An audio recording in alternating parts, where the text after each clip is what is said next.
Muy buenas noches. Me permito exponer el tercer y último preámbulo intitulado Robots, complejidades eternas. Todo es muy difícil antes de ser sencillo. Thomas Fuel. Lo pequeño puede ser grande en trascendencia y delimita un momento, cumitatero, cuyo significado es ensamble, ensamble excelso. Este precepto nos conduce a la mínima sencillez y a la dócil perfección de lo habitual, del valor de la emoción en un idioma universal de códigos sutiles en la creación de esculturas iconográficas. Robots. Robot o robota es un precepto checoslovaco utilizado por primera vez en la extraordinaria novela de Karel Čapek, Ruhr, en el año de 1921.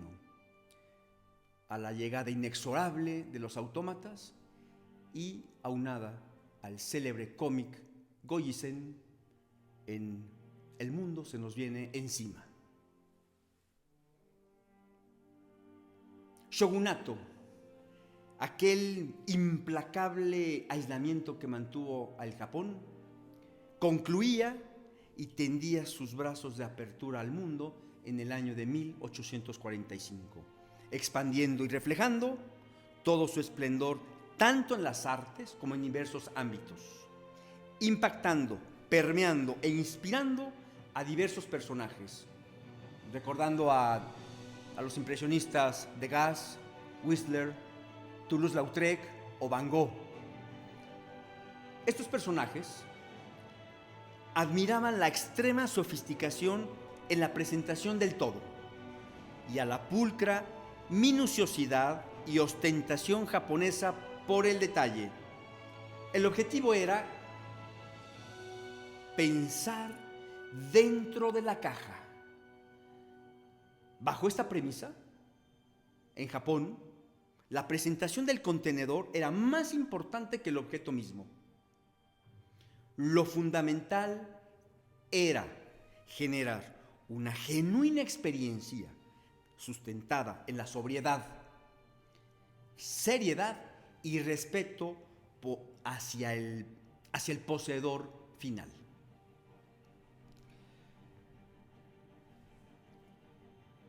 La creación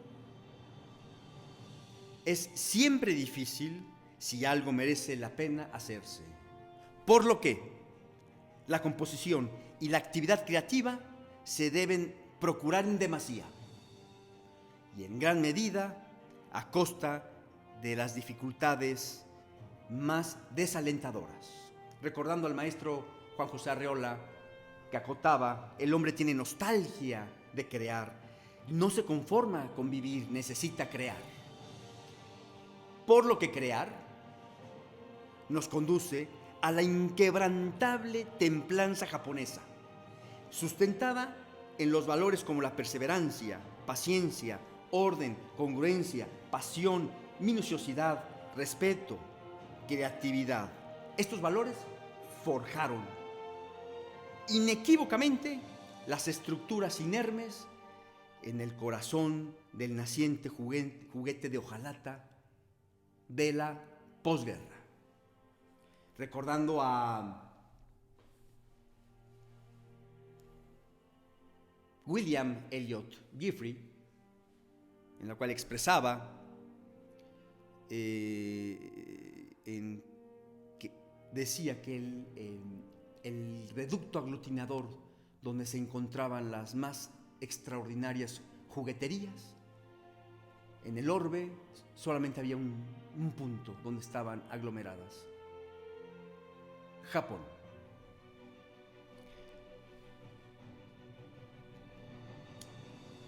Existen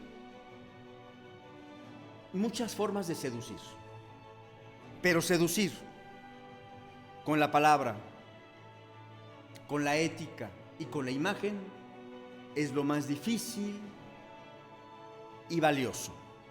Por lo que enfrentarse a lo pequeño excepcional, en este caso un robot, es enfrentarse al hombre mismo y a sus anhelos imperecederos. Es reencontrarse ante la impoluta presencia de la extrema simplicidad, dócil perfección y una estricta función en los diversos elementos compositivos de su estructura. Cumitatero,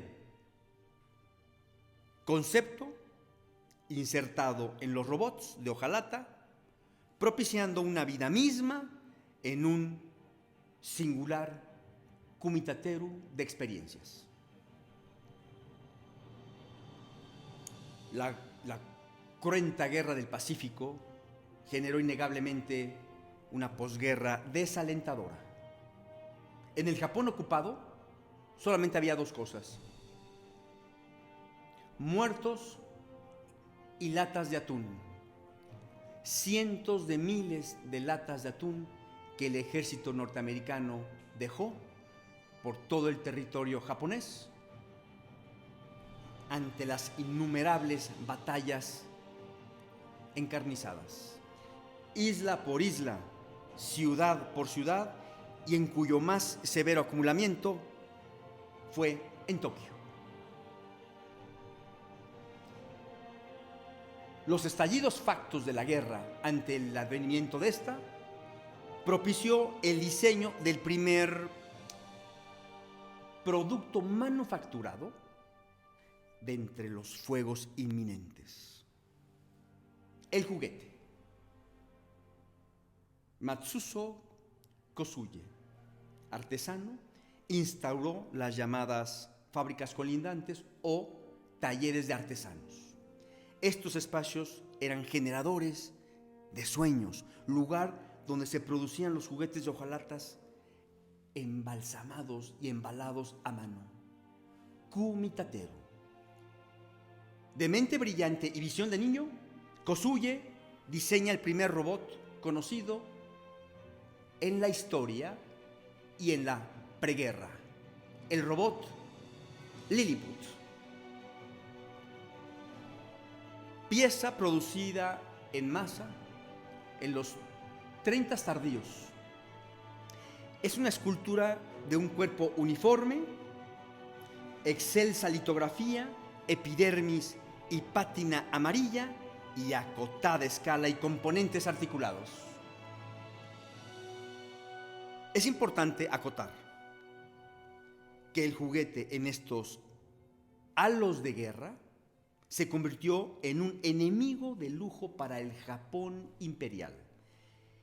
El metal era un material preciado para el naciente monstruo, la guerra. Recordando al destacado artista mexicano, amigo, entrañable, el maestro Germán Montalvo, cuando se expresaba del cartel.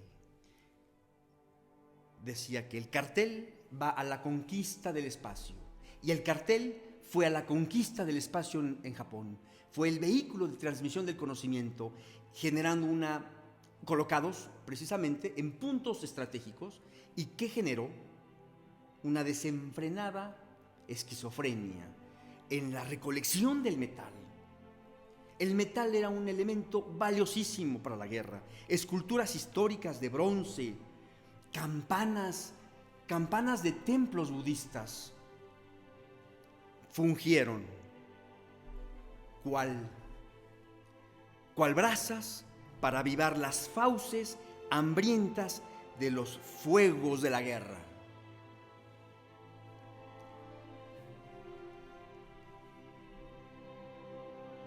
Las pulcras manos que con un profundo respeto ensamblaban juguetes y sus aquilatados contenedores desaparecieron. Los sobrevivientes mutaron. Aquellas sofisticadas manos por el detalle de los artesanos, ahora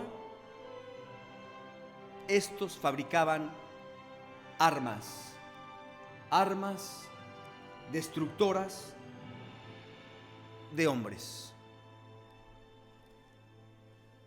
Los artesanos, con un profundo pesar, debieron de entregar sus moldes de acero, de piezas históricas, solamente para proporcionarle comida al monstruo de las 1000 cabezas.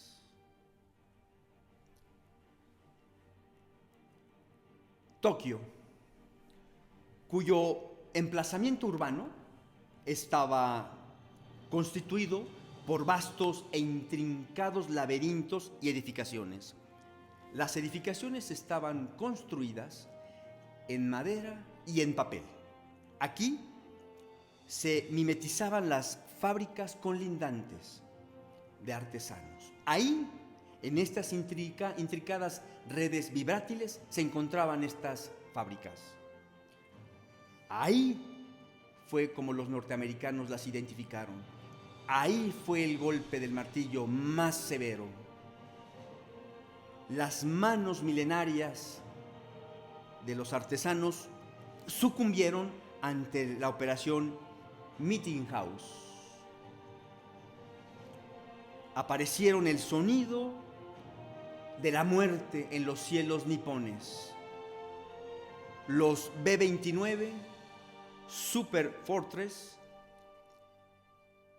escupían indiscriminadamente de sus entrañas de acero napalm, creando así escenas obscenas, vergonzosas, de infranqueables infiernos rugientes.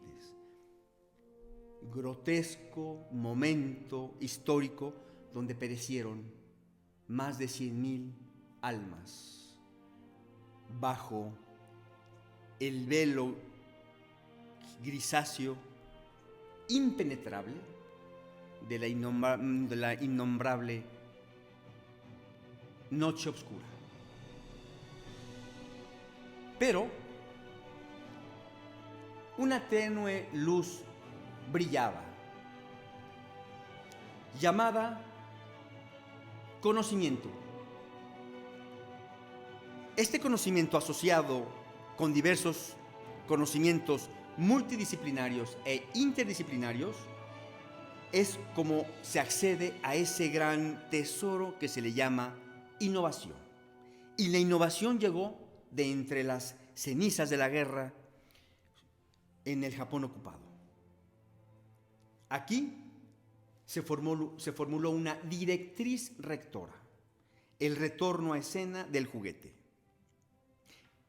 Es aquí que el general Douglas MacArthur implementaría como prioridad la instrucción de elevar la fabricación de juguetes como garantía material para las raciones alimentarias de extrema necesidad en el Japón. Y es así como el juguete de hojalata emerge cual crisol.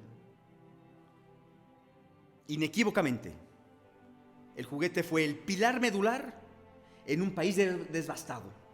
Solamente había una única condición: que el juguete cual ganado estuviera marcado hecho en el Japón ocupado. El juguete fungió como un vehículo de pago de la deuda del Japón por la guerra.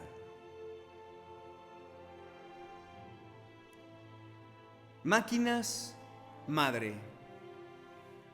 El robot japonés de la posguerra, en lo personal, son esculturas de excelsa complejidad, de inmaculada perfección, cuyas epidermis metálicas embalsaman intrincados y sofisticados mecanismos de alta costura, acariciadas por extraordinarias litografías, cual pátinas, cronistas de innumerables interpretaciones que delinean y enaltecen cada parte de su estructura, logrando un todo integral en su concepción innata. Los robots son piezas visionarias, atemporales, la cual nos conducen a vislumbrar mundos ignotos, que en su momento, ante el inminente umbral de la era espacial,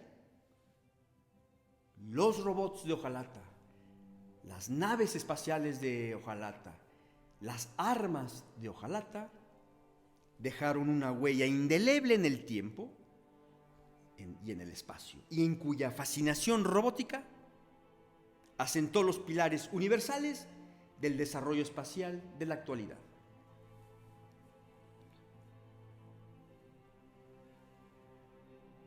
Walter Pater expresó en alguna ocasión que todas las formas de arte aspiran a la condición de música, donde la forma es fondo y fondo es forma. La música, en cuyos sonidos le confiere a cada robot una única y poderosa personalidad, de embriagante voz en un continuo diálogo con nosotros, emanando de sus complejos mecanismos de engranes notas sutiles y sofisticadas, ofreciéndonos extraordinarias partituras, cuya resonancia rebasa nuestra alma, recordando a Robert Browning en El flautista de Hamelin. Por lo que las historias deben de ser contadas, recordando a Ernest Hemingway, que expresaba que había que escribirlas, que se melle la pluma y que nunca carezca de algo interesante que relatar. Remy de Gourmont apelaba en que la sinceridad, la disciplina y el orden, sostenidas por nociones positivas, conforman un dogma. Por lo que los juguetes de hojalata de la posguerra representan un dogma luminiscente, poseyendo un discurso de audacia, tanto en su composición geométrica dinámica y ligereza, aferrándose a la tradición purista de Constantin Brancusi. Por lo que el juguete nos remite simplemente a un reflejo inalcanzable en cuya visión radica el incesante sueño de la exploración del cosmos, recordando al maestro Stephen Hawking. Somos polvo interestelar que radica en las estrellas.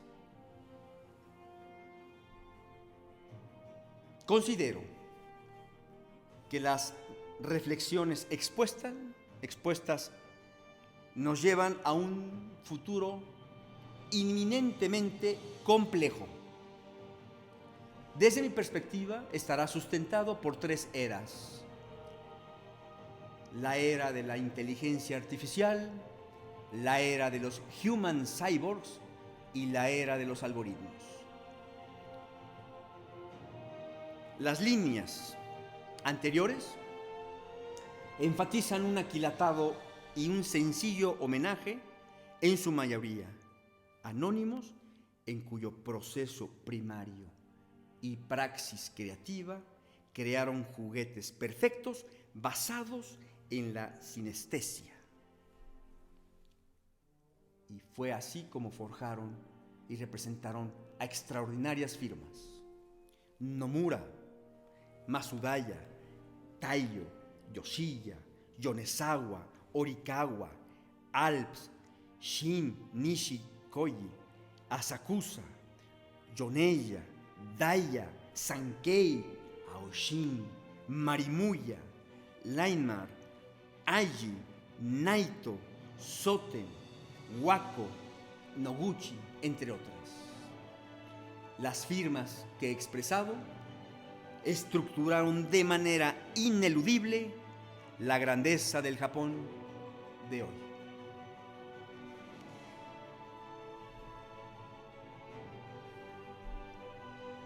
Ante las enseñanzas de la historia, considero que podríamos vivir como simples homos videns, abrazando aquellos sueños y aspiraciones de una humanidad universal, tan infinitas como el universo al cual pertenecemos, sin perder el entusiasmo y el alma de niños. Como todo Homo sapiens, tenemos ese don en el cual lo tenemos incrustado genéticamente en nuestro bulbo raquídeo. Los escenarios del futuro están ahí. Vayamos sin temor, con tenacidad y templanza. Muchas gracias.